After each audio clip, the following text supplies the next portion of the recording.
Welcome back, everyone. Episode 25? I Oh, don't know. wow. Is it Epi? episode 25? Epi 25? I really have to check because it's going to bother me. Well, while he's doing that, welcome back. We're the Brother Sister Show. My name is Livia, and I host with my brother. Anthony, that's me. Episode 25, yeah. A quarter of 100 this week. That's crazy. Quick math for you. Livia cannot confirm, but I could have said any number. A How much quarter is of a 30. quarter? That's crazy. Thank you for listening, everyone. We've been getting, our numbers are getting higher. And it's all because of you. Thank you. I appreciate it. Livia doesn't, but I do. I loathe it. What is the opposite of appreciate? Loathe is fun. Let's just get into the episode. What you been up to? Um, Nothing. Truly nothing. Just been working, watching stuff. Playing Animal Crossing. Yeah. You on that turnip gang? Yeah, I don't get it though. It's so annoying. I don't Like, want you don't understand it or you don't want to do it?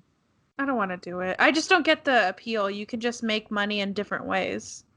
Yeah, but it's so much slower. Like, infinitely. Oh.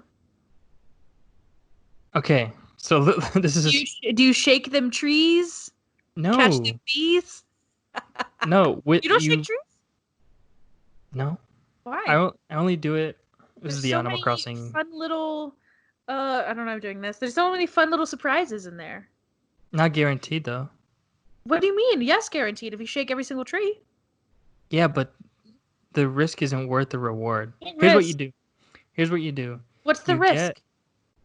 wasting your time. That's not the way to maximize the amount of profit per time. So what you do is you buy tons of turnips at a low price.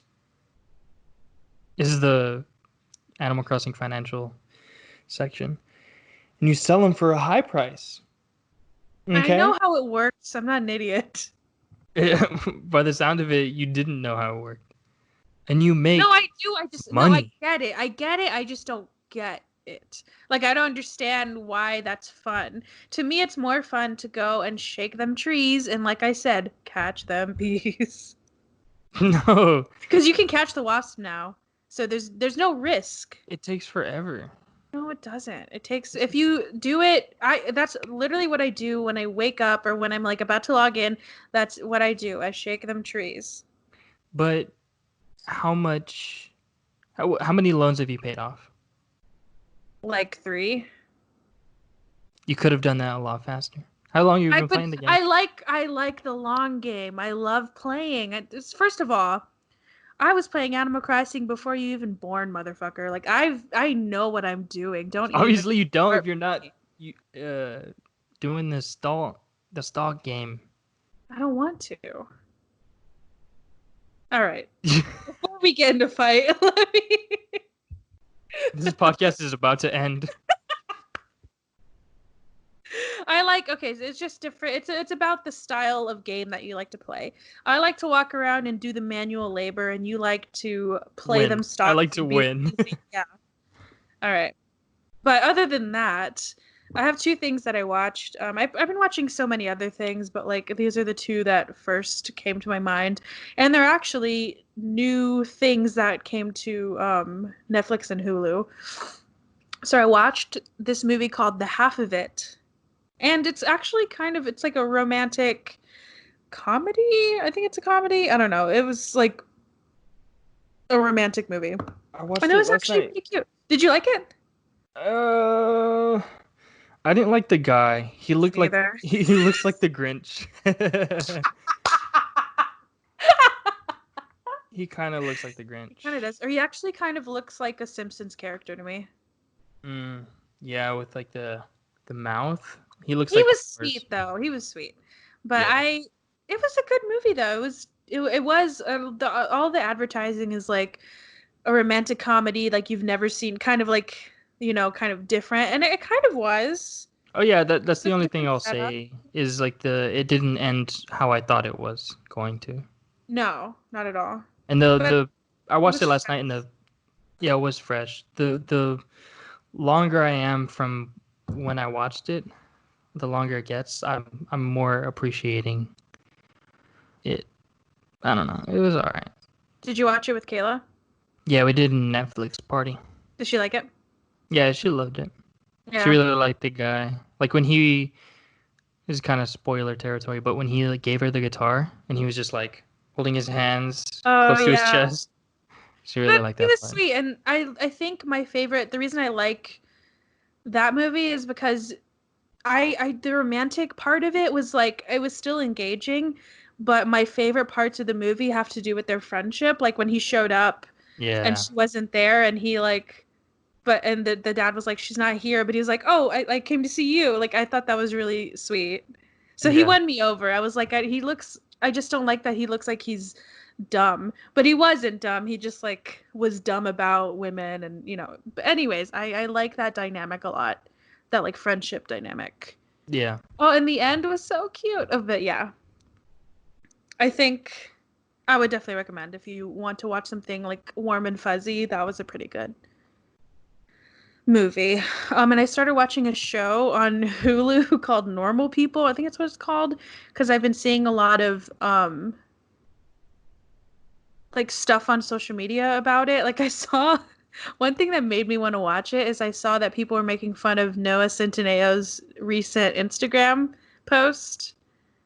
Have you seen that? I People are didn't know making nothing about this. so I think it just in true Noah Centineo fashion, it makes no goddamn sense. And so people were like saying that this new guy that people are obsessed with had him shook, and so that's why he posted something. And the Are you new talking about guy, this?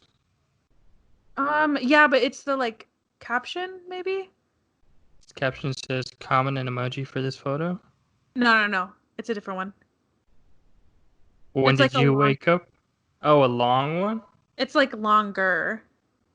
I'll try to find it, but people were making fun of him because they said that, like I said, this new guy is on the scene and he's like the new white boy that everybody's obsessed with. And so I like looked up the guy that they were talking about, and he was on this new show. And the show is interesting. It's about these two people from high school that like started to hook up, and then they kind of like it's kind of going through their relationship throughout, I think, high school, college, and I haven't finished it, so I don't know how far it goes, but it's interesting. It was good from the beginning, but I think I'm starting to lose a little bit of interest in it. But I'll report back once I actually finish it. But yeah, I That's can't it. find it. Where is it? Well, while you're doing that, I have been watching or finished Dave because that the real season finale was last Thursday or last Wednesday, but I watched it on Hulu, so it was Thursday for me. Same day that I took my first final for final season. Did all right. Uh, but what was I gonna say? Oh, Well, Dave. don't do any spoilers because I got a text that somebody had to fast forward because they thought we were going to spoil stuff. So no spoilers. Oh no, no, no spoilers. Okay. No spoilers. I really loved Dave the entirety of it. I watched the first episode with Kayla today because I told her to watch it. And I was like, I want to rewatch it. And it starts off a little shaky, but definitely the last two episodes of the season are my favorite. And I'm really looking forward to the next season if they do have one because I'm pretty invested in the characters. The way he speaks is very funny. He uses his arms a lot like me, so Mm-hmm. I think it's funny. Not the opening for the season or the episode is so funny. If you get there, man, Maybe. they kind of yeah. I don't know. No I have spoilers. I have the Noah Centineo post if Oh you want yeah. to hear it. What So is it? this is the picture. Oh, I can't see my screen. Can you see it? Yeah. So it's Okay. him looking to the distance. In a Guess shirt. Okay, so the caption is the immaculate attention you give to surfaces under those rocks that most of us just skip across the lakes of our viewers' minds without a thought other than, and that's an entire sentence. Quote, how many can I get? That's why I would love you, whoever you are, whenever you are. How is he so eloquent? The top comment is literally, what the fuck are you saying? But there you go. That's all the comments is somebody said, what does this mean? So is he the rock that's being skipped? Is he the one that's being overlooked? Somebody said, what would you do if when you okay? So he said, yes, would you go? Sorry, okay, that's very funny. All right, you watching anything else? I don't even know how to move on from that. Oh, no, he's not in that one. What movie is he in? To All the Boys I Loved Before. He's in that one, right? How many times did you watch it this week? 2 or 3? Nonstop. That's how I'm preparing for finals. It's in your headphones right now. You're not even listening to me. I don't even... No, that's it. Dave and then that one movie. Whatever the name of it was. Half of it. Or the half of it? Yeah. Sure. That movie. That's pretty much it. I haven't had a whole lot of time. After Tuesday, I will have more time to watch stuff. Because that's when I'm done for the semester. Ooh. Oh, I actually missed a whole bunch of stuff I've been watching. So I've been not as good as about tweeting about it, but I've been watching a lot of the South by stuff on Amazon. Oh yeah, how's that going? Pretty good. I've watched 2 of the feature-length movies, a bunch of shorts. I've just been like running through the shorts, which I would recommend for you. Okay. So I think I've watched like 5 when I was waiting to like record, and they're so good. There's one, I'll send you a list, or just there's one specifically I want you to watch that I think you'll really like.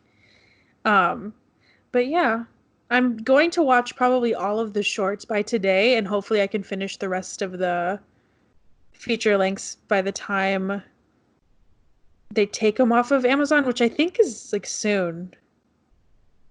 That sucks. Yeah, but I mean, at least they were able to give it to people in some sort of way. I don't really like that it's only a week, but whatever.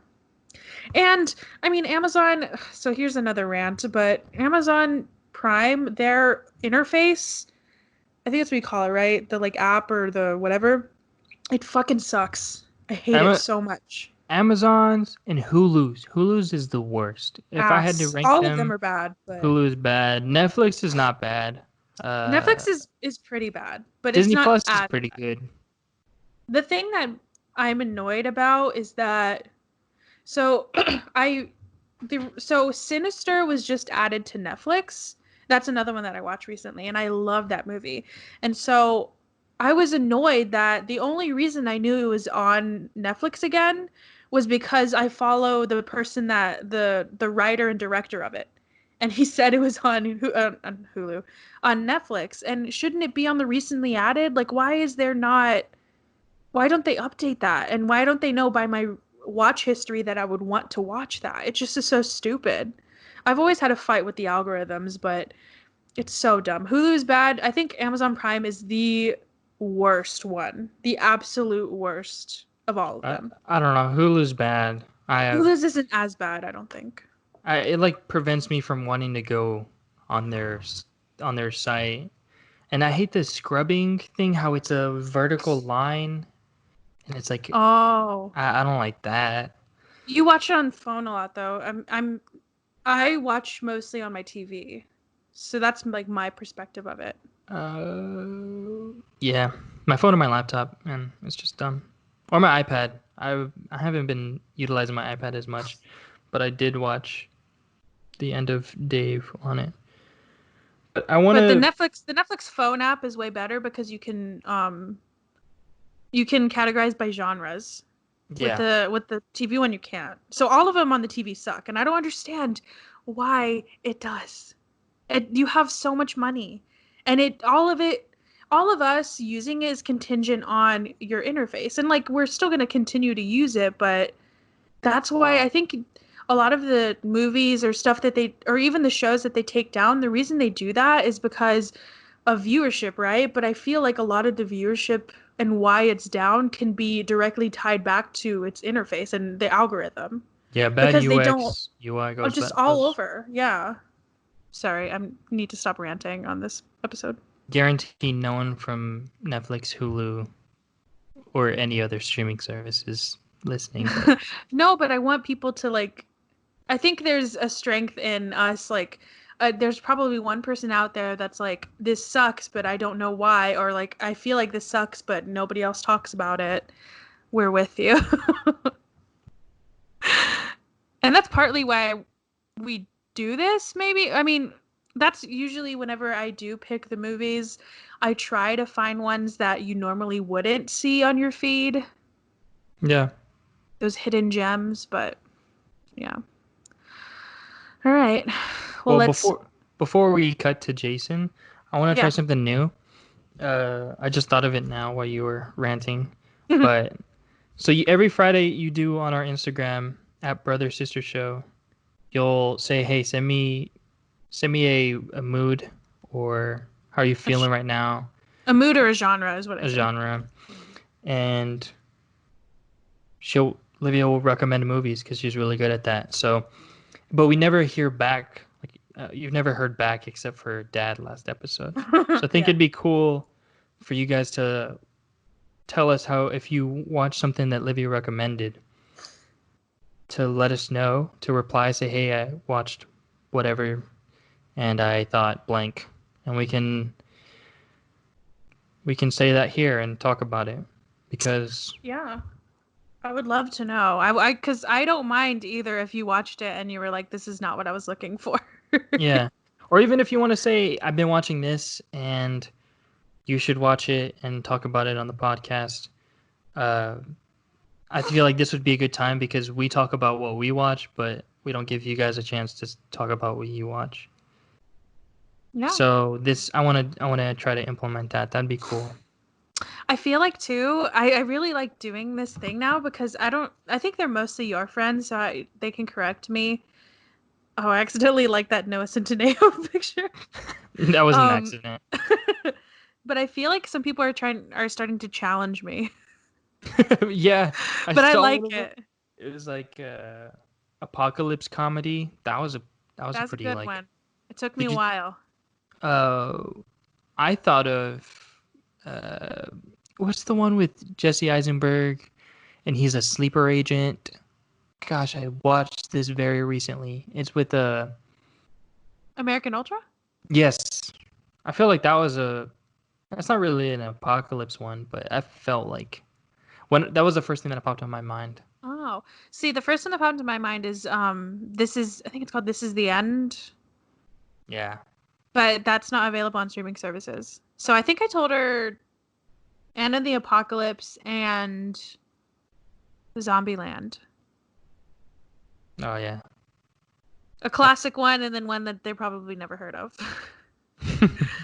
But yeah, no, but if you have, or somebody said relaxing too, and that was kind of hard to gauge, especially because I don't know a lot of people that submit them.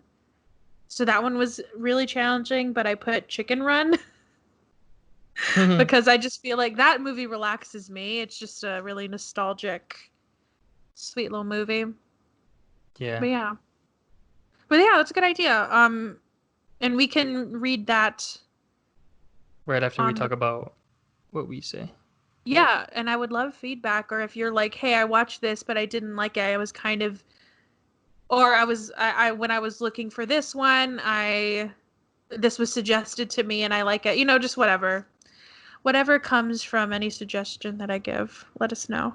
Yeah, on Instagram at Brother Sister Show and Twitter at Bro Sis Show. We've yet to get a Twitter DM, so I challenge you all to give us one, or an email. No, we've gotten an email. Yeah, we did. But we haven't gotten a second email. So I challenge you to give us Nor a third. Nor a third. There's so many numbers. Livia, give our audience all the numbers. 4.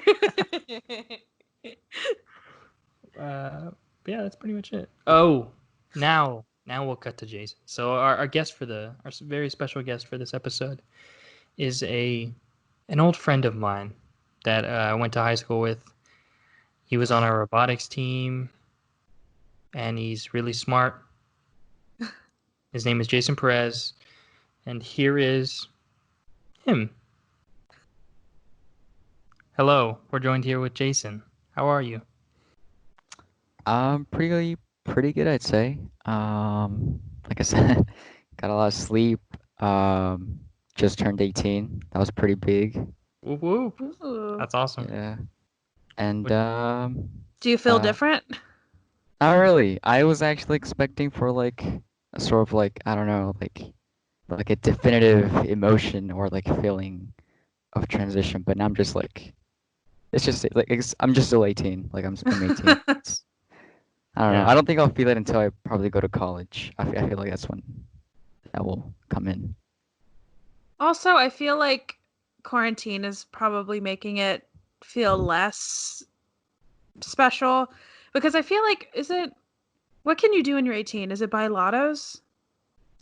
Buy lottos, you can vote, enlist. There you go. Ooh. Because I remember when I was 18, I bought a lotto, and that was like a big deal. I guess you go out and do it now, but it's like, if you win a bunch of money right now, like, what are you going to do with it? Stay at home with $1 million? Yeah. Well, it's interesting because you're graduating this year, right, Jason? Yeah. So how does that? Oh yeah, How we is haven't that had somebody in high school yet.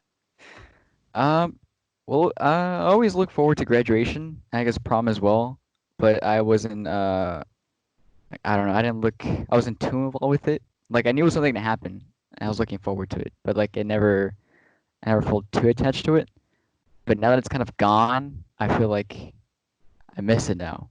Like I feel like the true high school experience wouldn't be complete without walking the stage or a prom. Yeah. So I don't think I've talked to anybody that's been in that's in high school right now. So excuse me if like everybody knows this and I just don't. But so is it postponed or you're just not getting a prom and you're not getting a graduation? Well, as of now, at least on the high school side of things, it is being postponed until I think July for my high school. But there is a possibility that if things do get worse, it'll be pushed back into like December. Oh, Whoa. wow. Yeah. For graduation? Yeah, we're having a virtual one, like on the day that our actual graduation was supposed to happen. But then the actual ceremony, the in-person ceremony, will be pushed back to either summer or December. Oh, wow. That's very interesting. Dang, I'm sorry. I mean, I know a lot of people have been making jokes about how like they don't care or like who gives a shit, but at least for me, I had a good high school experience and I had a good senior year experience, so I feel for you because that would suck. Yeah, I was kind of looking forward to what I would do afterwards, with just like my friends and stuff. I feel Yeah. like that, yeah. And the thing is, like, you didn't even. I'm sorry to like just put this onto you. Like, you didn't even know that that was the last time you were gonna see your friends from high school. Oh yeah. Yeah, that's man, if I'd have known before spring break. Crazy Well, times. talking about pre-isolation, what do you miss the most about your pre-isolation life? Definitely having like this 2-hour block during the school day where we would just goof off. I had recently gotten into skateboarding, so instead of doing our work, we would just go to the skate park near the college, and we just spent quite a lot of time there. Something that I do miss. Yeah. Besides that, we also went to the mall quite a lot. Maybe not to buy things, but just to goof around. Yeah. Oh, people still do that? We did at I least. truly Yeah. had no idea. Livia's ancient. I kind of am because we used to go to the mall sometimes. I think I've been to the mall a couple times with my friends, but it was never. I think the place that we used to go to all the time was the movies. Yeah. And that's when we would like go early so we could hang out outside, and then we would all talk like outside. Oh, dang. Yeah, no, actually, I have before pre-isolation, I had an interesting movie going experience. Ooh. So we went to watch the premiere of Weathering with You. I don't know if you guys are familiar with like the Your Name movie, like the no. No. No Uh, idea. it was like an anime film, and basically it was like widely praised for like its music, Oh, animation. yes. I've seen the poster. Yeah, so the same director behind that film made this one, so we were very excited because animation looked very promising, and so did the story. So we were after school, we just went to the movie theater. We were just having fun and stuff. But then the funny thing was that halfway, or just as soon as like the third act was about to unfold, the screen goes black, and all the lights just shut down. And so it's dark for a while. And the funny thing is, I don't think it would have been timed any better because part of the scene was there's a gunshot, but like off screen, and so Oh it my just like left this god. cliffhanger, and then everything kind of in the theaters sort of descended to madness. It wasn't too packed, but then we were just goofing off. We were like genuinely just screwing around until like an usher came in and said that the entire plaza had blacked out. Oh Dang. wow. That Yeah. is very interesting. I had that, I think I've talked about it in the podcast before, but I'll talk about it again because it's still very funny to me. But I was gonna say this happened after like a shooting recently, but like that could have been just any time, honestly. But we went to see Lion King for some reason, and during I think there was like halfway through the movie, so we'd seen a lot of it. It wasn't just like the beginning; it was at least 40 minutes into it, and I think the fire alarm went off, and it was very like surreal. It was we didn't know what to do because I mean obviously you were supposed to exit the theater, but we kind of were like that too, where we were like just looking around like what the fuck do we do? And then we just walked out, and then they said they didn't know how long it would take, and so they gave us rain check tickets, and we got like way more than we should have. And I've never seen Lion King to this day. I've never finished it, but those are always interesting. Did you at least get like a more like a refund or something? We also got like tickets for like Yeah. any viewing, but the thing about it was since it was like the Regal Cinemas and it was like a Fathom event or something, and so the tickets they Oh. gave us didn't apply to that to like the next showing that would have been the next day.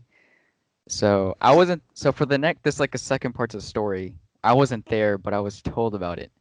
So my friends they go see the movie the next day. But the day that the lights went out and everything, we talked to this worker. He seemed pretty cool. And then we just got a connection basically. And so when they got to the theater again, they were trying to use the readmission ticket to basically watch the movie. But the manager was like, no, you can't use that because it's a special screening or something. So what happened is they, I think, just hit up this guy, and the guy just let him in through like another entrance, like a back door exit. So they got to see the movie, and they saw the tickets. So that was like the second part of the story. Dang, Oh, they interesting. they got So in for was free essentially. well, that makes sense. I don't know why they wouldn't just give you the same ticket. That doesn't really make any sense, but whatever. So was that the last movie that you saw in theaters? Yeah, yeah. Before, yeah, everything went down. What an interesting experience to have before everything shuts down. So what have you other than like half of that movie, what have you been watching? So I finally saw Blade Runner because I saw it was on Netflix. So and The new one? I saw the first one and then the new one, like back to back sort of, and that was a pleasant experience. Really? Definitely. I've never seen either of them. Is it a They're Jason recommendation? definitely it's surprise like So the world, like the cyberpunkish world, is really cool in the first movie. I would say it's like its own character that's fleshed out way more in the sequel. All right. Yeah, there's like a I lot of characters and stuff that it's just a very amazing film. It is a really cool like setting. I so I did I've seen it too, but I saw it in theaters. I had no idea it was on Netflix, but but I think it's way too long. It feels like it's like 5 hours long. Yeah, yeah. I, It's pretty. I think Anthony, I think you would like it, but it's just way too long. Interesting. I gotta check it out. I don't remember what happens in it though, so I can't speak on the plot.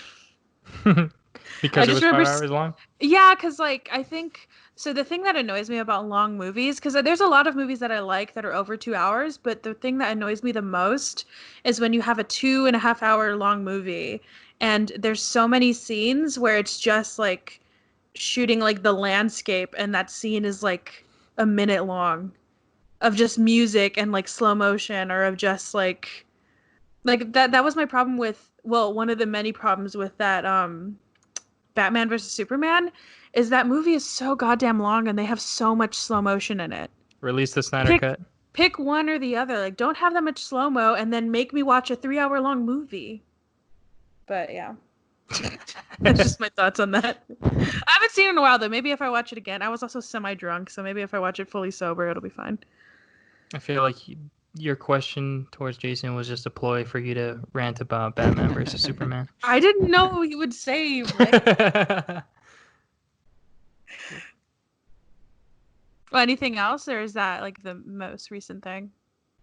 yeah, no, well, besides like Along Came Polly, I don't know. I was just really fixated with like Blade Runner for a while. I got really into like the lore and stuff. Because there's like I think like 6 versions of the film, and yeah, it was crazy. I saw which is supposedly the superior version, which is the final cut. But there's like a director's cut. There's the the initial theater screening versions for like reviewers and stuff.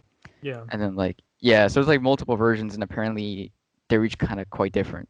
So Oh.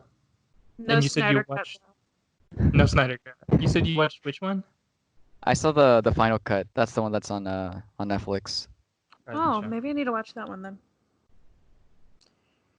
And the 20 is it 2049?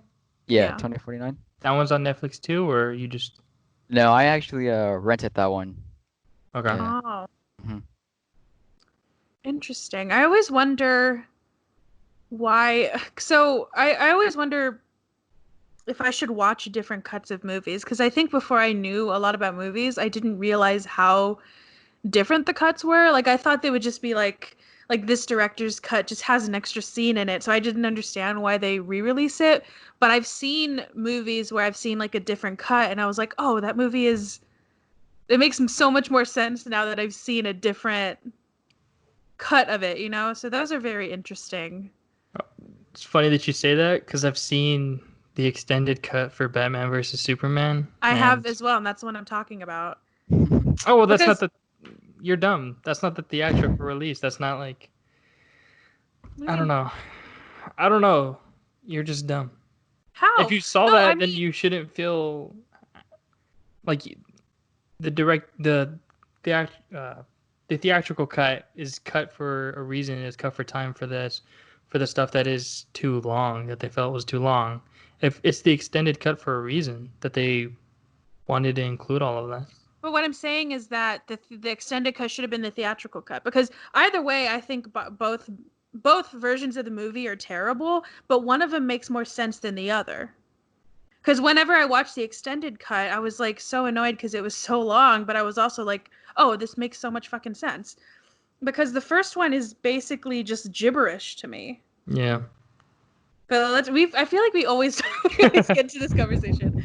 But now steering away from discomfort, what is a comfort movie of yours that you watch whenever you want to feel better about the world? Well, let's say if I have a comfort film, it would be, I'd say, Pacific Rim, definitely. Oh. Oh. That's like a end of the world, but everything's safe. Yeah, combined with just huge mechs and like kaiju, it's pretty good. I That's a still good haven't one. seen it. I need to watch it. Pacific Rim. I haven't seen it. I have seen the sequel. Oh no, no. I know. I think, sometimes where, somebody just wants to go to the movies. Like, I think my mom and my brother wanted to go to the movies. And they're like, but we're going to see the sequel to Pacific Rim. And I said, okay, but I just want to go to the movies. And so I went and I had no idea what was going on. The first And it one was is so bad. is that's a good movie. I've heard it's good. It didn't, like, the second one didn't taint my whole, like, what I think the first one would be. Because I've heard it's very good. I just haven't seen it. I think they chose to make Pacific Rim instead of Hellboy 3, like the original Good choice. with Ron Perlman. I don't know. I mean, if Pacific Rim was bad, I would be upset, but it's a good movie. That's a good comfort movie. That's an interesting one. Not a lot of action stuff. Like, Oh.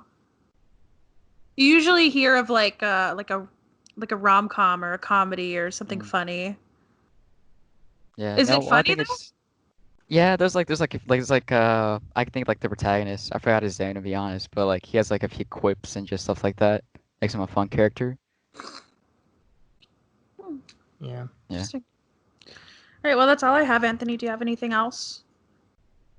Not really. I was interested to see how high school is right now because I can't even imagine. Because senior year, because we all went to the same high school. Oh, okay. I didn't know that. Yeah. We all had so much free time senior year, and I can't even imagine doing that from home because you'd have so much, even more free time. Yeah. I've honestly online classes are just not they're not I'm gonna be honest, I've slept through most of the lectures since like a couple days ago. Yeah. Yeah, I think because I had already experienced kind of a even more lax schedule with just being in college and going through that transition, it was a lot easier for me to make that transition. Also because I care more about the content. I'm not gonna care about British literature or American literature and sit through a lecture on my bed, you know? I'd much rather learn about programming languages or something, you know? Yeah. So I get that. Yeah. That's all I had pretty much. So yeah, we'll cut back to the main episode right here. And we're back. If you want to be on a future episode, please let us know. I know a lot of people either are nervous to do it or I think people just don't really want to DM us. But if you want to be on it, we want to talk to you. You won't be bothering us. We will definitely work around your schedule. We just want to check in. Even Have if we somebody don't on. know you. Oh, please, if we don't know you. We haven't had anybody that we don't know. I would love to interview somebody that we don't know. Or if you don't know us like well, or if you haven't talked to us in a long time. Anybody. Yeah, Truly anybody. I haven't spoken to Jason in a good part of a year, and it was It was nice. you guys heard. It was fine. You could be in Jason's spot. And you can plug whatever you want Yeah. to our listenership of 1 million people, I'm assuming. I haven't looked at the numbers, so I don't know. I'll let you think that. All right, you ready to get into the best movie we've ever watched on this podcast? Along Came Polly. All right, Along Came Polly came out in 2004. It was written and directed by John Hamburg. Principal cast is Ben Stiller, who plays a Reuben Pfeffer, which Pfeffer is probably the best last name I've ever heard. Mr. Pfeffer. Jennifer Aniston plays Polly. I forgot her name. Polly The Prince. titular character. And then Deborah Messing plays Lisa. Along Came Polly is about a buttoned-up newlywed who finds his strictly organized life descend into chaos when he falls in love with an old classmate. At an estimated budget of about $42 million, shut up. Opening weekend it made about $27 million, In the US, it grossed about 88 million, and worldwide, it grossed about 178 million, which is not too bad for a comedy. This movie was not well received, but instead of a 7, it was a 6 out of 10 on IMDb. So 26% Rotten Tomatoes and a 44% on Metacritic. So we can just ignore those numbers. All right. You ready? You have the first note, my friend. That's so crazy that 26% on Rotten Tomatoes. I feel like I haven't seen anything that low. It's crazy the amount. It's good to remind yourself the amount of people in this world that don't have any taste. Bold. Fighting words. That's the title. No one has any taste. Truly. I don't think have we done one that Rotten Tomatoes has been the lowest? That's interesting. Probably The Crow. What was The Crow? Should have been 100. Doesn't matter. 100 in my heart. So yeah, my first note is that the laugh is there so early on. Like they started off super strong with Philip Seymour Hoffman, and I think that's pretty much your same note. Yes, I was hoping I put it in the right place because I didn't know. But I just want to take a side because I wanted to keep like my notes as sequential as I could, but I feel like we just need to take a moment to appreciate the genius of Philip Seymour Hoffman. And truly, he's probably the reason that I love this movie so much. Yeah, I mean, because that first laugh that you're talking about is when he falls. And if you follow me on Instagram, I posted it because every time I watch this movie, I have to post it. It's the best fall I've ever seen in a movie. Yeah, it's so like surprising. It's so good. And like, I think one of the good things about this performance is not only his like singular performance, but how Ben Stiller plays off of him, because he does it. I think they say like, oh my God, but like, no, he doesn't really make it a big deal. They just move on really quickly. And that's how he does it in a lot of his performance. He's a really good straight man to Philip Seymour Hoffman's like insane performance. Yeah. The next part is the way he dances at the reception. Yeah. It's like back to back of so many good scenes. And I think I might save this last one. Yeah. I'll save it because we do have... I'll take these out because we have good notes about those scenes. But just know that this is one of the movies that I watch that truly makes me miss him very much. Because I don't know if people know, but he has since passed away an untimely death. But there's so many movies that he's so good in. Like the ones I can think of right now are like Doubt, or like that's a really like singular like important performance. But to me, this is truly one of his best movies that he's ever been in. But yeah. And Dad, because I watched this with our parents and Homer, our brother, Dad was just like, Homer, just pay attention to him right there, to Philip Seymour Hoffman, because like he's the movie in Truly. a way. I think so. And yeah, I think he invented the term scene stealer, because that's all he did. Every single time he was in the movie, I like perked up. I just loved him so much. Him, and there's so many other people in this movie that are so good. Like even Alec Baldwin. Oh my gosh. The guy that bathroom plays... We'll get to that in a minute. But the guy that plays the person that he's assessing the risk, I forgot his name already. But the Australian guy, he's so fucking good. There's so many people in this movie that are so, so funny. But yeah. And my next note is about Ben Stiller and how I think he is the perfect person to play a neurotic risk assessor. Yeah. Because I think right now we're at the part where, so they got married. Him and Deborah Messing have been married, and they go on their honeymoon. And you can already tell he's so uncomfortable. And such a beautiful landscape, he like hates it. Yeah, and he carries her into their hotel room, like the classic carrying your bride, and then a little iguana falls on her, and then he drops her. That startled me. I wasn't anticipating that at all. It was so funny.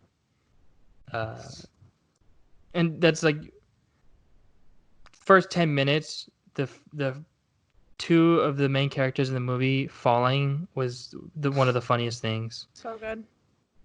And her bruise was huge for that. Like I don't know how she got that It's bruise huge. based on how she fell, because it was on the Yeah. inside of her thigh.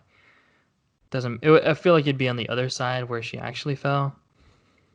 It doesn't matter. Yeah, maybe she But fell on something. I don't know. they're in Hawaii on their honeymoon, and No, if is it Hawaii? maybe it Same isn't. parts. Same parts. I don't know where that is though. They're not in Hawaii. Somewhere that looks like Hawaii. And I don't know where it is. Ben Stiller is looking at a newspaper. They're looking at places to get when they're off their honeymoon, and immediately that just dated the entire movie. Also, The who other takes a part- newspaper to the beach? Ben Stiller's character. Truly. I was like, oh, I'm in 2004. Remember newspapers? No. Okay, and then that's when Hank Azaria's character, I don't even know his name, Claude, right? Cloud. Cloud, he comes and he asks if they went to scuba. And and my first note about Hank Azaria, I forgot about him too. He is amazing, and I love his accents that he does.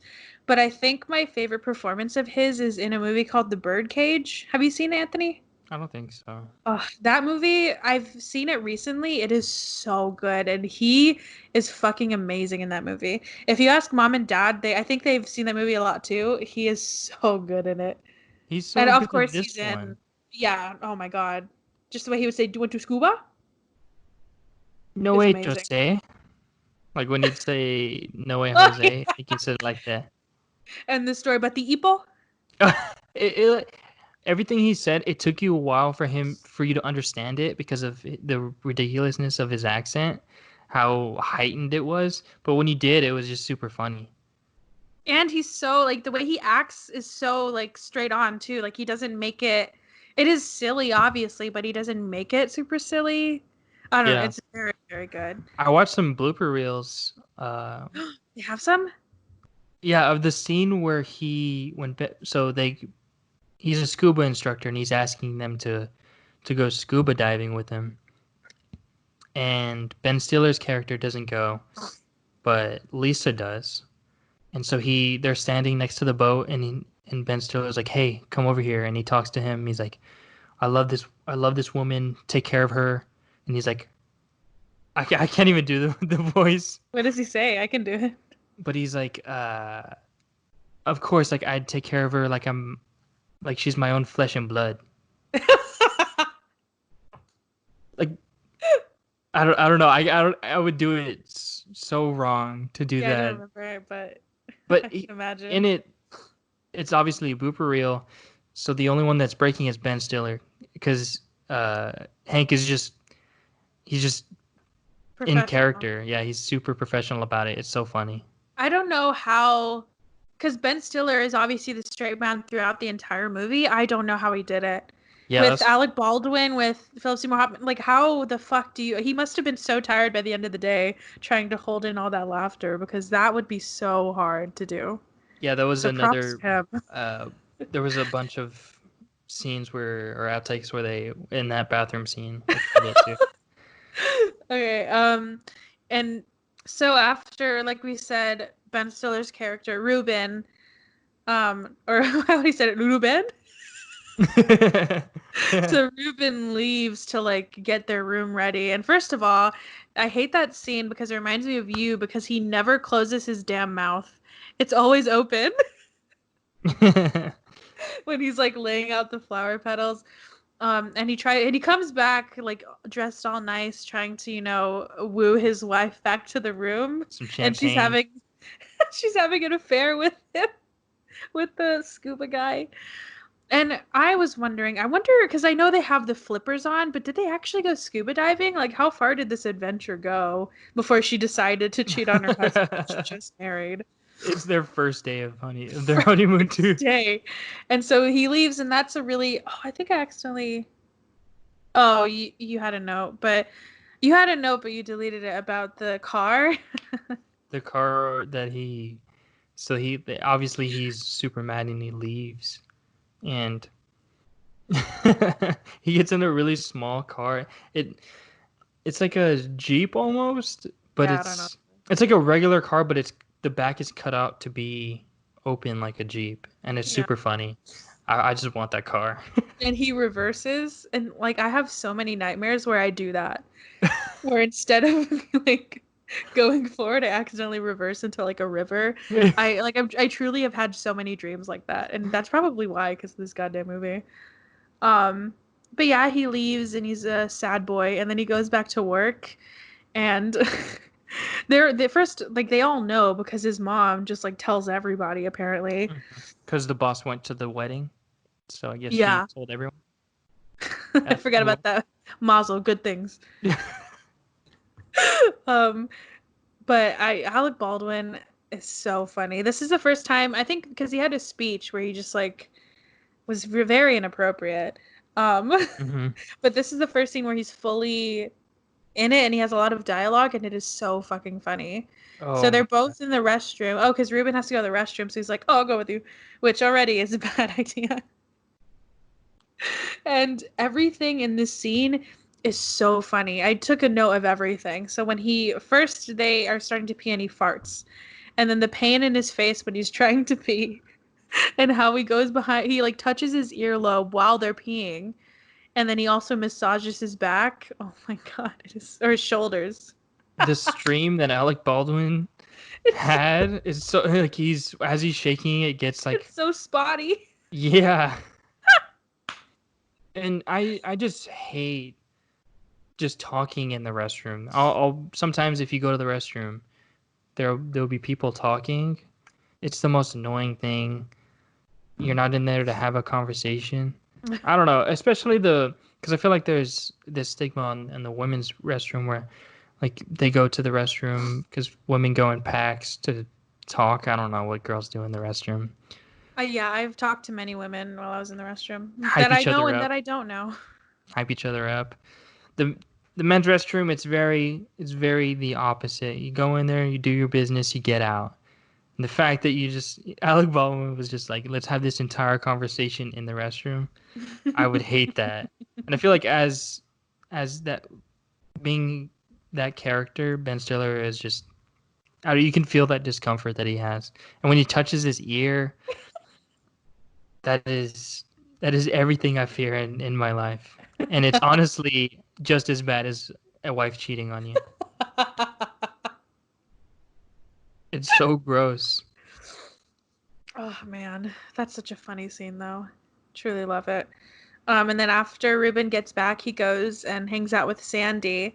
And I just from their interaction, my first question was, because I didn't remember, how the fuck did they meet? How did they become friends? Because they're so different. And we do learn later, after they meet Polly, that they met in middle school, which makes a lot of sense. Because I can truly picture them in middle school being friends, and like Ruben is just like standing there while Sandy's just being like an asshole. Jackass. Yeah. Yeah. Yeah. Oh. Are you okay? I forgot who's my note.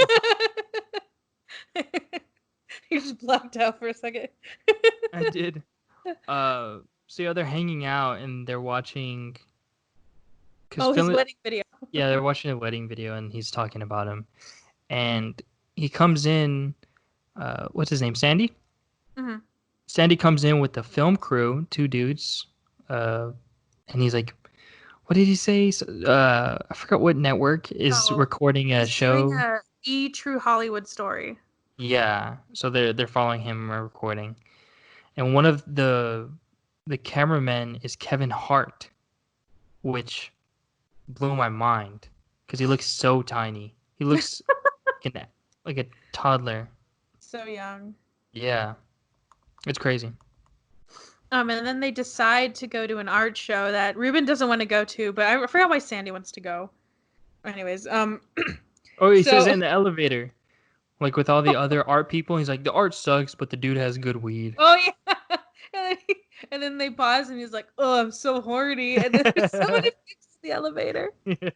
And I just love the intricate. There's so many intricate little jokes in this movie that like at least for me make this movie, and one of them is when we get to the art show, that's when we first meet Polly, who's played by Jennifer Aniston. And she's like a waiter. I guess she's like one of those people that that works at a caterer basically, and she's like pouring wine. And so she asked the guy, well, this one random guy, if he wants more wine, and he said yeah, and he has a glass of white wine, and she pours red in it. And he's just looking at her like, are you stupid? And she doesn't say anything about it. She's just like, you're welcome. And I have a fun little fact that I want to talk about Jennifer Aniston. And so when in an interview, she said that there's two major reasons that she wanted to do this film. And one, she wanted to work with her friend Ben Stiller, and she also wanted to learn how to dance salsa. Or she wanted to dance salsa. I don't know if she knew. And so that made me wonder, what movie would you want to be in purely to learn a skill? Oh. Because some people do that. I don't know if you've seen that in interviews, but a lot of people will be like, oh, like, I wanted to do this movie because I liked it, but I also wanted to learn how to ride a horse or whatever. I'd honestly rather do anything, because then I'd learn how to act. Okay, but if you knew how to act and you just wanted to, like, be in a movie because you're like, oh, they're going to hire somebody to teach me how to do archery or whatever. Oh, even that? Like a specific movie, though. Oh, Spider-Man, because then I'd have to get jacked. And they'd, Sure. I'd get, like, Kumail Nanjiani, you know? Something like that. Any Marvel movie. Okay, I have one. I have a couple, but there's one that I can't stop thinking about. And I want to be in Now You See Me. So you could do the card stuff? Yeah.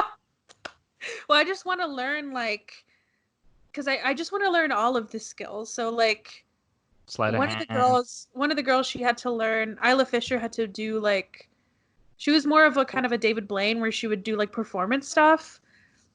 Because I think she had to be, like, locked in a cage, and so she had to learn how to, like, hold her breath for a long hold her breath for a long time. I want to learn the card stuff. I want to learn just like little tricks that they taught Jesse Eisenberg, and I also want to learn. I think somebody that was like I forgot what they call him, a mentalist. I think that they kind of like seem like they're reading your mind, but they just can like tell really small cues from your body language. Somebody on the set, I think, was there to help Woody Harrelson like do what his character was supposed to be doing.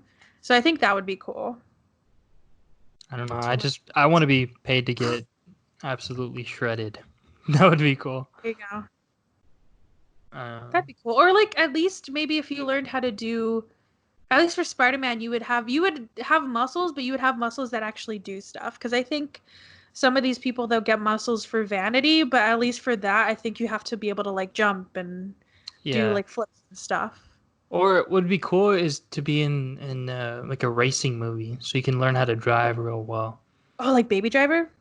Baby Driver or Ford v Ferrari, something like that. Or just to learn a lot about a specific thing would be cool. Yeah. And to be paid to do it would be cool. Or like, oh, another cool thing too is in the movie Chef. I think Jon Favreau, is that his name?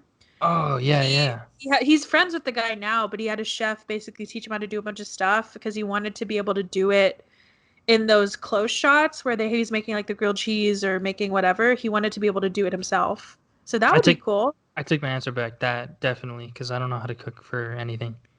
I also want to learn how to. I saw this thing that Michael Shannon, he played a line cook in a play, and so they had to teach him how to crack an egg with one hand. And I could do that. Do it right now. I could crack an egg, just squeeze. But you know what I mean. Just like how they do it like really effortlessly. That would be cool. Yeah. Oh, let us know. We'll probably put something on Instagram. I always say that. I never do. I'll remind myself. I didn't do the time capsule thing. Oh, I forgot about that. yeah, moving on.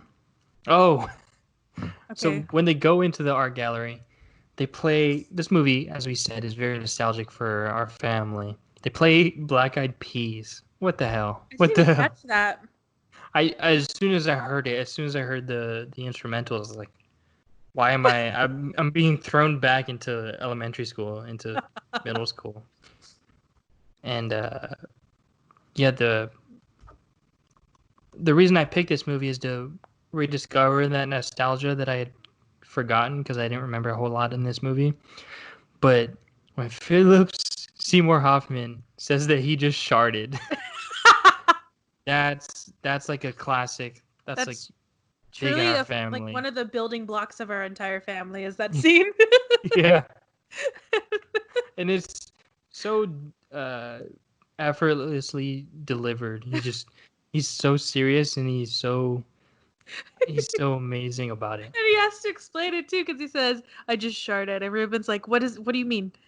And he said, "Well, I farted and a little shit came out." And Yeah. then Ruben tells him, "You're the most disgusting person I've ever met." And that's after he met Polly too, so they had to leave. And also the way he walks, like he's like limping. Yeah, like So good. Oh my god, I love that scene. So funny. Okay, and so after that, after Ruben sees Polly again, he doesn't really get her number or anything, so he has to call. And I forgot that you could do this, but you could call like a directory and get somebody's number and address. Isn't that fucking scary? I mean, people can do that now, but they can get a lot more information. Yeah, but you have to like do a lot. You can't just call somebody and ask. Or you can at least get you can get an address and a phone number, I think, but like that's really scary because I heard of there was this one instance where somebody that was stalking a celebrity, all they had to do to get their address was to call the DMV and ask for it.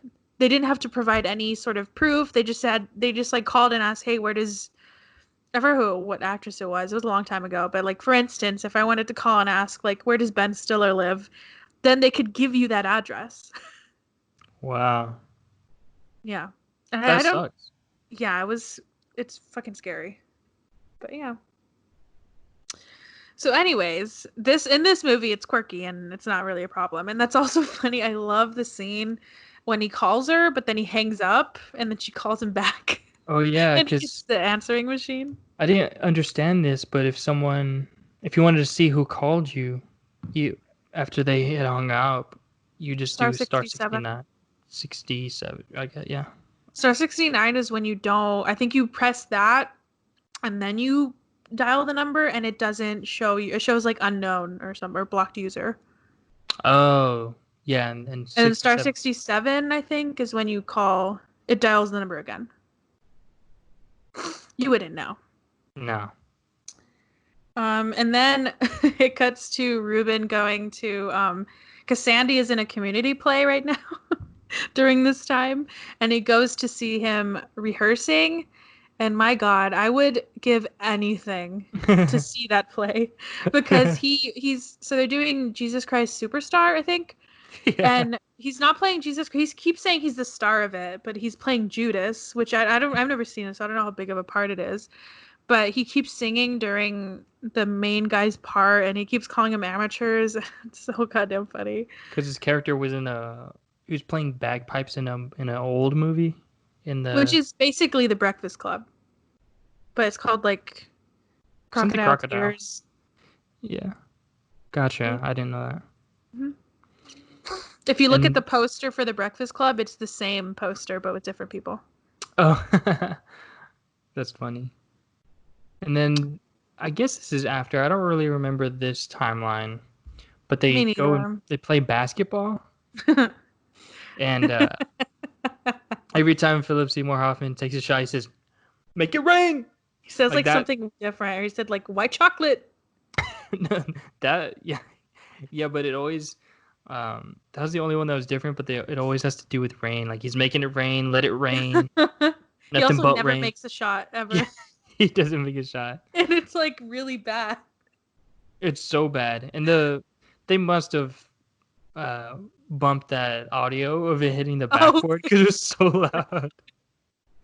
And another thing too is it does, like I said before, no, they don't call attention to it. They just do it, and then they keep talking about Polly and how he wants to call her, or how he was trying to like date her or whatever. And they're playing a 2-on-2 with these two older guys, and one of them He's like Sasquatch. Yeah, he calls him Sasquatch because he's really instantly hairy. mean to them. Yeah, because he's really, like, super super hairy. And then the hairy dude Sasquatch takes off his shirt to play Because he gets sweaty. and Ben Stiller is guarding him, and he's like so reluctant to because of all the sweat and hair. And then the grossest part of this movie is when Ben Stiller takes a charge, and his entire half of his face is just covered. He's hugging this dude, and he gets slimed with sweat. And it like rubs all across its face. It's disgusting. In slow-mo, and you can see everything, and then he spits, and then it just cuts. I can't even watch that scene anymore. I have to look away. Yeah, it sucks. This next time, I didn't know what this one meant. So they go on a date. Him and Polly go on a date, and they go to.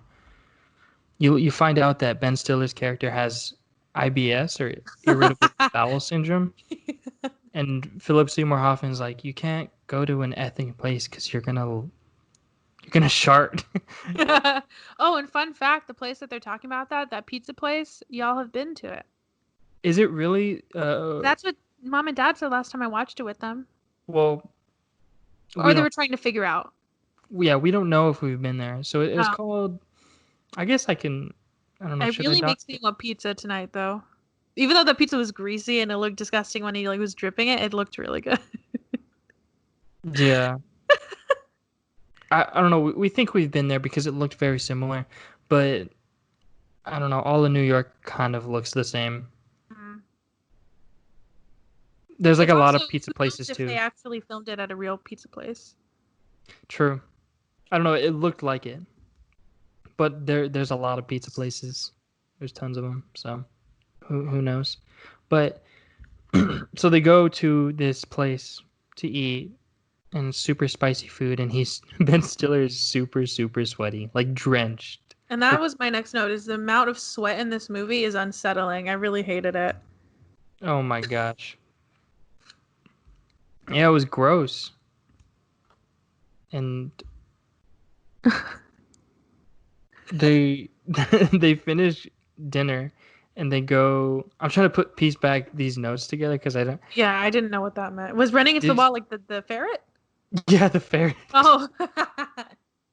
Because she said. First of all, because he's trying to shit in. Sorry, there's so much shit talk, like literal shit talk in this episode. Sorry, but he really needs to go to the restroom because, like we mentioned, he has IBS, and he tries to go at the restaurant, but somebody's in there and he's like, "I'm gonna be here all night." And that's first of all, that reminded me of you because you take so goddamn long in the restroom, and.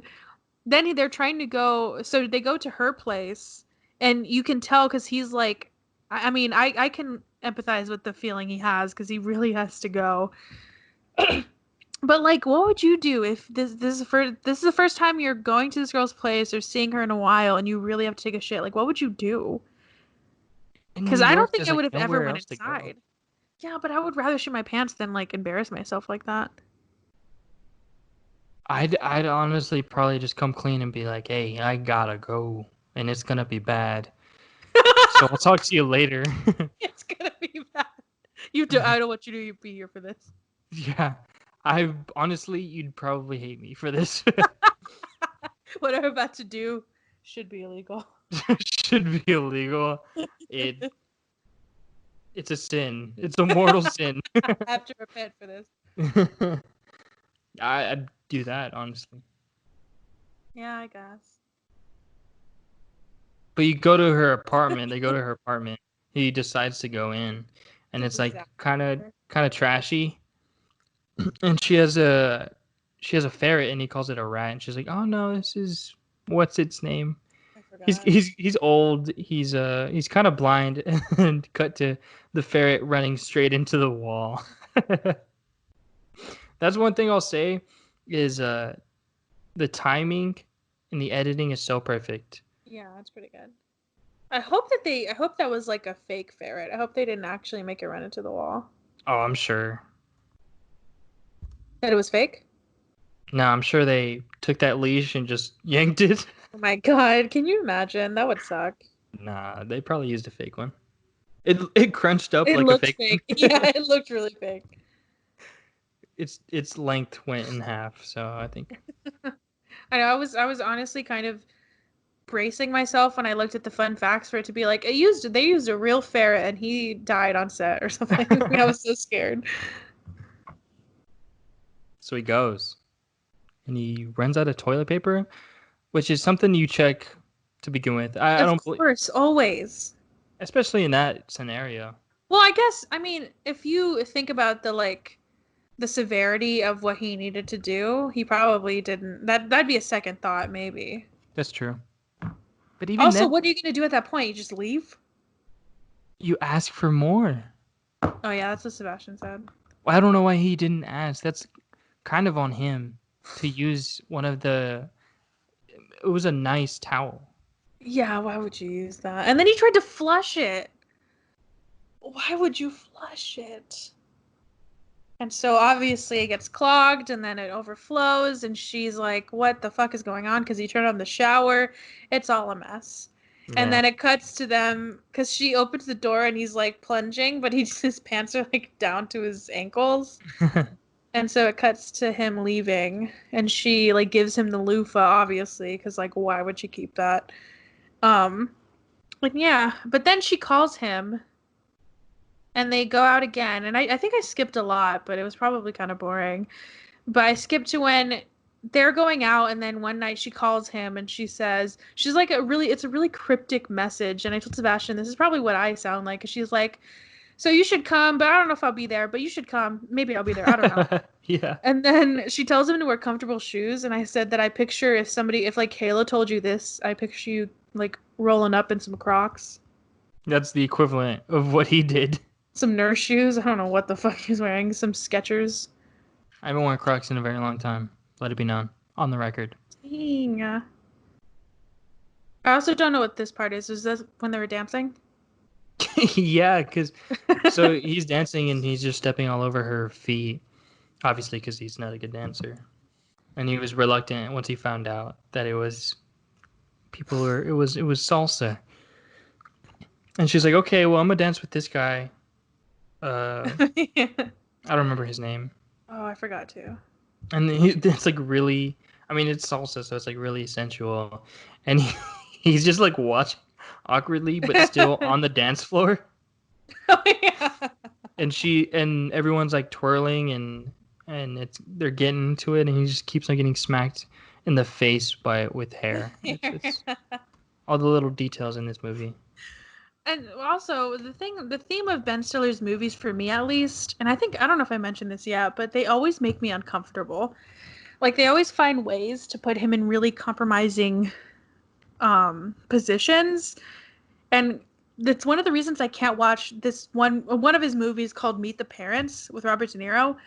I to this day cannot watch it because all it is him basically getting himself into more and more of a bigger problem. Yeah. And it just makes me like cringe, even though I know it ends well. To this day, like I still cannot watch it. But so we're skipping ahead a little bit, I think, but my next note is about the children's book that she makes. And he's like, well, it's kind of graphic. And they show the picture she drew because it's called The Boy with a Nub for an Arm. And she's trying to teach children the importance of being safe with fireworks. And they show the picture she drew, which is actually a really well-made picture.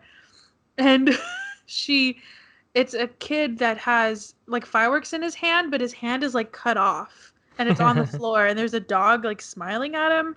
It's very strange, but I think one of my favorite lines of this movie is when he says, well, and I just want to say this in a nice way, but What were you thinking? Yeah. I had laughed so fucking hard at that scene. And then after that, oh, we didn't even get into this guy, but so he's one of the like side stories is that because he's an insurance risk assessor, and so he's trying to see if they can insure this one guy who is basically everything that Ruben is against. When he meets him, he base jumps and then he falls into a tree, and he just is like really reckless, is what it seems like. I think when he first wants to meet with him, his secretary is like, "Oh, well, he's not in because he was bit by a great white shark." Yeah. Because he was swimming with sharks. Um, and one of the meetings that he takes him to, he wants to play racquetball. Oh And my I said that it gosh. actually looks really fun, just It not the way they were playing it. the timing and editing in this is so It's so- perfect because that's exactly how racquetball seems to me. Because every time I go to the rec, uh, before everything happened, it was just so funny to see these old guys because they're always old from what I've seen. Everyone's so old They when they kind of play. are, yeah. Just like super intense and super funny to see just people dive for these for the racquetball. I don't know that was the perfect embodiment of what racquetball seems to be from an outsider perspective. Because God. obviously I've never played before. And then he slams into the wall and it takes out a tooth. Oh, so disgusting. Um, and then so Ruben kind of after they go salsa dancing for a couple of times, I think. He asked her friend that dances with him, he asked if he can teach him how to salsa. And so we have a couple of scenes of him teaching him, and then he surprises her by taking her to the salsa club because he seemingly doesn't like it. And then he has this big dance number. But what I really love about this dance number is that he's still not good at it. Like he's terrible at it. Because Yeah. I think any other movie would make it like a really good choreographed dance, but he's like bumping into shit. It's really bad. And the way he's dancing, he has like his hands like I think Dad does that dance a lot. yeah. The like hang low. Yeah. So good. Yeah, and then after their great night, this bitch Lisa comes back. Mm-mm. And I just hate how she's inviting herself back into his life Yeah, what the because hell? yeah, and but I also love that he kicked her out, that he didn't let her stay. I think I mean even though I know how this movie ends, part of me was like that it could have gone the other way where he like let her stay or whatever, but so dumb. Yeah.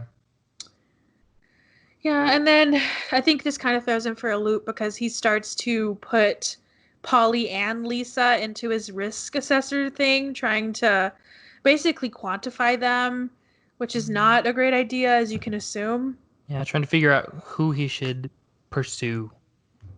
Which based like on who's the less risky. yeah. Which is dope because one of them cheated on you, one of them didn't. Yeah, and she's like kind of odd, but like, how is that less like you said, like how is that less risky? That I don't know. It just makes no sense. And also, of course, this is gonna come to bite him in the ass because he goes back with the guy that he was playing racquetball. He invited him to go to Nantucket or something Yeah, Nantucket. to go on his boat, and so Polly goes with him, and she obviously finds the risk assessment thing, and I thought that was kind of lame. Yeah, just a little. This was one of the scenes that I do remember. This and the final or last scenes. But it's interesting because in normal like rom-coms or other romantic movies, it's normally the guy that doesn't want to commit and the girl's like trying to convince them or that's the main issue, but it's the exact opposite for this, which is it's a fresh take, I guess, or at the time. Yeah, and like at least for me, I feel like they they didn't make her seem like she was crazy for that. Like I kind of agreed with her, where I was like, why are you thinking of like, oh, and she can stay home with the kids? Like, how you didn't even talk about that yet. So it's not like they made her out to be this crazy person that doesn't want to marry him or whatever. They make it really seem like a really grounded argument for her to be like, yeah, I just want to like go with the flow. Like, why do I have to tell you exactly what I want to do? Because that's how I kind of am too. Like, I don't want to tell you our entire life plan because I don't fucking know. But yeah, so This film after was that, woke. woke as hell. After that, Ruben, I think so they kind of break up. They don't really talk to each other, and then they go to Sandy's play, which I wish they would have done because it seemed like it would be amazing. But that's when Ruben he sees the guy that taught him how to dance salsa because his boyfriend is in the play, or he like plays music for the play, and that's when he learns that Polly is in the process of moving, and he is distraught. But they still go watch the play, and Lisa's there for some damn reason. And Sandy obviously ruins the play by announcing to nobody's knowledge that he's going to play the part of Jesus and Judas. And then he gets kicked out, and then that's when his Ben Stiller's dad, who previously had not said a word throughout the film, he has this whole speech, and I really love that moment because it's kind of a cheesy moment where he's talking to Sandy, but it applies to Ruben. But I like it. I think it's a funny way to do that too, to have the dad say it Yeah, and and come out of nowhere. they have that shot to show you it's like he's obviously not facing Ben Stiller, but it's directed towards him. Oh, and he's like in the middle of it, yeah. Yeah, and then Sandy's so perfect with it. He's just I think that's the only time I've ever heard you speak. And then It's he just funny goes back to not saying anything. because they've known each other for forever. Yeah. But yeah, so that's when Ruben both of them have a realization. Sandy realizes he's never going to be famous again and he should stop trying to be. And that's when he tells Ruben that he's the one who hired the guys, Kevin Hart and the other guy, to film him, that True Hollywood does not want a story on him. And Ruben says, Sandy, I think that's the stupidest thing I've ever heard. And then Ruben realizes that he wants to be with Polly, and he basically tells Lisa to fuck off. But he has a work thing. Oh, it was moved to 4. He has to pitch why that Why they Australian dude should be insured. And so the obvious solution is that Sandy should go in his place. As a proxy. Oh, it's so fucking good. That entire scene is truly iconic. I feel like his whole performance is, but to our family, that scene is amazing because the thing that we do all the time is when he clears his throat, when he's like, yeah. It's such a funny way to stall. Oh my god, so good. So funny. And then Alec Baldwin's character is just like panicking. But obviously he does this whole like speech, and then it ends with the guy recognizing him from the movie that he was in, and they insure him, and it's all happy and everybody's feeling great.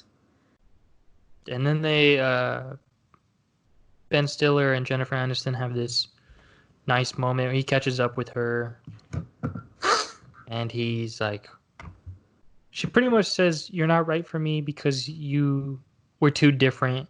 And he's like, well, not really. I can do gross stuff too, kind of.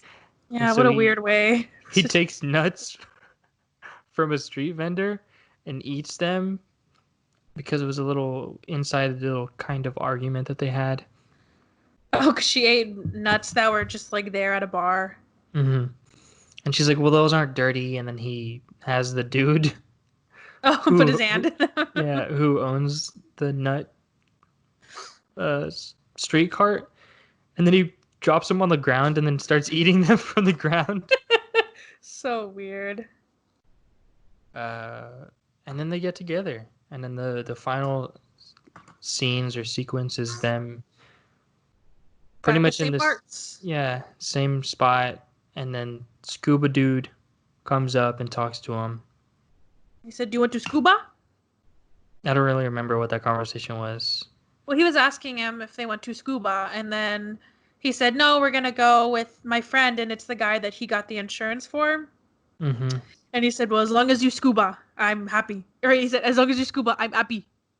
Happy. Um, and then yeah, I just said how I love the full circle moment, and I also love that because he asked if they got married, and they said no, they're just hanging out, and she's like, "Oh, we're a little bit more serious than that," and he's like, "Yeah, but we're not married." And I just love how it ended with them not compromising what she wanted. That she was like, "Yeah, I just want to live day by day," Yeah. and instead of them like getting married, that's how they stuck with it. And my last note is who gave Ben Stiller permission to be that thick? Because Because he's naked. yeah, that was Like that guy. weird. I thought it was hilarious because they don't show it until the very end when they're walking to the water. So funny. And I have some quotes from this movie that stuck out to me. I want to put at the end just in case we didn't talk about it. But I love Alec Baldwin's character always says good things, good things. Just it's like a greeting or like a goodbye. He just says good things, Mazel. which I can't wait to start saying that now. Mazel, good things. And then another thing that Hank Azaria's character says, "Look me in my eyeball." I love that. Look at Yeah. me in my eyeball. Oh yeah, he says that when he's like in that Blooper Oh, Reels. yes. When he's telling him that he was gonna like take care of her. Yeah. And then obviously Let It Rain, White Chocolate. Let it So rain. good. You Yeah. deleted So. one of my notes. What the hell? Oh, did I? Yeah. Sorry. Well, it's like right after you see Ben Stiller's ass, and the ferret ended up coming with them for some reason, Oh and yeah. then they hit the tree. Like the ferret runs and hits the tree.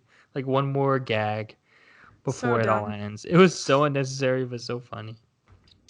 Oh, speaking about the ferret, so I only had there wasn't many fun facts, and I tried to work in as many as I could. So the last one that I wanted to mention, and then because we usually do the last interview and then fun facts, but since we only have one, let's just do it now.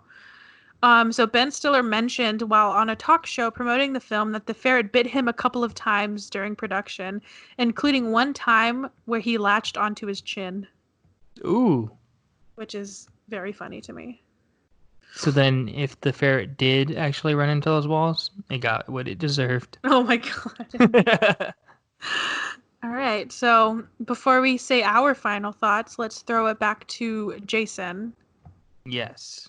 So back to Jason, see what he had to say. And we're back with Jason. So tell us, along came Polly. Thoughts? Thoughts? All right. Well, definitely, I guess my first rom-com I've ever seen, I think. Or at What? least, Whoa, yeah. hold the horse. What? Wow. Yeah. I've never really seen any rom-com, or at least any that I can remember. I bet Um, you have.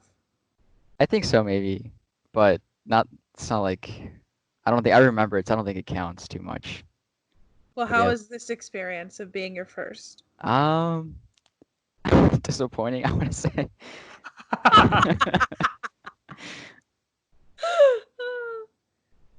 What? Expand, please. Yes.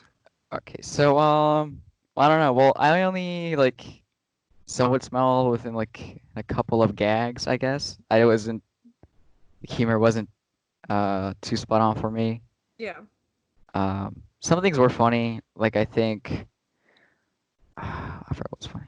I don't know. I can't remember what's funny. But there was like there's just like small little dialogues or whatever that made it kind of funny. But overall, it just felt to me just a very like weird. I mean, it wasn't too much of a foreign concept, but like when they brought on all these characters and actually started like sort of fleshing out the story, I was like, this doesn't seem too grounded. Like this guy seemed too much of an extreme of a not risk taker, where he was like using like his program to choose to see who should he choose to like live his life with. Yeah. Yeah, I don't know. It wasn't the character's a little bit too weird for me, and then like the love interest or whatever didn't feel for me too genuine. It just felt like they were. I don't know. I didn't feel I didn't see or feel the chemistry. I want to say. Yeah, I felt I could see that. Like, hey, we we met each other in 7th grade, and they were like really pushing, Yeah, or at least Ben yeah, Stiller's character was really pushing the like you were the you Oh, were Model co-chair, UN. yeah, but the Model UN. That was a little weird for me. So I yeah. can kind of see what you're getting at. Well, then what kind of comedy? Well, I guess not rom-coms, but what kind of comedies do you usually stick with you, or that you usually like? Um, well, I think we're just like some of the classic Adam Sandler and also like Rob Schneider films that mainly like my uncle showed me, and those are pretty funny, I want to say, but just 'cause like they kind of just went all out, like they weren't gonna keep the film like down to earth. It was just like these crazy characters doing these crazy things. So that was just funny. Like the one that's most that I most remember was like the Benchwarmers. I think I remember that movie. That movie is really funny. I remember like the one dude who just wouldn't leave his house because he was just like scared of big spaces, I think. Yeah, Yeah, Doesn't that he was eat funny. some he's scared sunscreen? of the sun. Yeah. I don't remember that, but I think so. So you want a comedy if it's going to be like wacky, you just want it to fully go into that area? Is like, was this one kind of restrained for you? I think so. Yeah, I like it when they just like, because I still felt like they wanted to keep this somewhat serious love story, but I didn't feel like I feel like they were just kind of going between each other and just both of them were not being done to their best ability. Because I know Ben Stiller with like his other movies, he's like a really funny actor, just a really funny guy. But I didn't really feel for that from this movie. I just felt like he was sort of like a loser. Yeah, this one is kind of the thing that Ben Stiller's movies have a theme of is they like to do sort of cringy comedy. I think what you probably like is like slapstick, or I don't know if that's the right term, but and this one is just focusing on like the whole like even the scene of the guy being sweaty and him like rubbing his face on his like chest, and then the Oof. bathroom scene, just all of it is really hard to watch, and it kind of makes you like it makes you laugh, but in a way where you're like, God, I wish I wasn't watching this. So Yeah. I get how that's like very polarizing for some people. So are you gonna finish it before we started this recording? I think you said you'd seen most of it. Are you gonna go back? Yeah. I think so. I'll like to see what actually happens in the end. I'd like to see. I don't know. I left off like when they're all like in the storm in the boat. That's where I was. That's where I left off. Oh, you're there's some good parts that are still That's to come. that's pivotal right there. All Yeah. right. I'm excited for you to finish it. I think you'll like some parts. But The yeah, I mean, even accent. though it's not for you, at least you know now that this kind of movie is not your particular taste. Yeah. Any last words on Along Came Polly? Would you recommend it to someone? Um, like it wasn't. I think if you have nothing else to watch and Along Came Polly's just sitting there, might as well. Well, That's there my you go. recommendation. What a glowing review. My parents are gonna listen to this and be like, "Whoa, My what?" dad's gonna turn it off. He's gonna fast forward. He's gonna throw his phone. No, I get. I mean, even when I was watching it now, I was like, yeah. I mean, I can understand how some people wouldn't like it. I think because I think part of it is just, and you'll probably hear it whenever you hear the main part of our episode when this comes out. But this is just a very nostalgic movie for our family, so maybe that's why we're so like in love with it. And to me, it's perfect. I like looked over to Sebastian when we were watching it, and I was like, this movie's perfect. Yeah. All right. Well, thanks for joining us. Yeah, you got anything else you want to plug? Any Instagram? Anything? Um, I guess just my Instagram, just at leftover code. Which is a good handle right there. Good. Well, thank you for reaching out to us on through our Instagram DMs. Appreciate it. It was nice chatting. No problem. Thank you for having me. And that was Jason. What an interesting take. No, thank you, Jason. We really appreciate it. Uh, yeah, it was fun to talk to you, catch back up. Now that you're gone, every time that you're wrong, let's unpack it. No, I'm kidding. Dumb. No, I think final thoughts for me at least is I love this movie. I think it might be a nostalgia thing, and it might just be really bad, and I just have no idea. But I truly love it, and I love that it gave us these moments with Philip Seymour Hoffman that I will truly cherish for the rest of my life. Yeah, he was the highlight of this movie. That's my final thought. Yeah. All right. So for our next pick, we didn't mention it this time, but we usually will tell you the next movie that we'll be talking about. And it's supposed to be my pick, but we have. Oh, and another thing too, if you want to be on an episode, if you let us interview you, then we can also you can pick the movie that we watch that you want to talk about. So if you want to pick a movie that we talk about, let us know. So for the next one, our special guest is the person that picked this movie, and it's going to be our sister, Emily. Yes. And she picked Good Time, which is on Netflix. Safeties bros coming in. I'm very excited. I wish it could be Uncut Gems. I don't know when it's going to be added. May 27th. Oh, because I think she wanted that one, but Good Time is still Still a good solid. time. Still a very well. I don't know if it's a good time, but For some. it's a stressful time. Very much. I feel like a lot of people have seen Uncut Gems. And if you haven't seen Good Time, it'll be a good replace. It'll hold you over until good Uncut intro. Gems. Yeah. Well, no, because I was saying I feel like people have seen Uncut Gems. Oh, okay, yeah. So it'll be a nice. It's like a. Interlude. Yeah, almost. Got it. Something like that. I'm excited because that's actually how I watched Good Time, is I first watched Uncut Gems and then Good Time, because I was like, I need to see what these boys have done before, because Uncut Gems is amazing. Yeah, exact same thing. I did the exact same thing. So I'm excited. What is it to talk on? about it. Netflix, I think. Netflix. Yeah. Hopefully. If not, I will be very upset. Thank you again, Jason. He said his Instagram, I believe it is Leftover Code. Go follow him. Follow our Instagram at Brother Sister Show, Twitter at Bro Sis Show. You can email us at thebrosispod@gmail.com. We love talking to you guys. Leave us a rating on Apple Podcasts. We can read that. I don't think we have any more that are Not that I've checked. written. But yeah, and then like I said before, Good Time on Netflix for next time. Ooh, Good Time for next time. Dumb. Yeah, leave us a rating. If you could leave a like a review too. I mean, Yeah. Rating plus review. Let and us know if you subscribe. liked it. Yeah, let us know if you liked this episode. I think it was fun. I mean, next time won't be. I mean, it might be fun, but it's a little bit more serious of a movie, of a topic.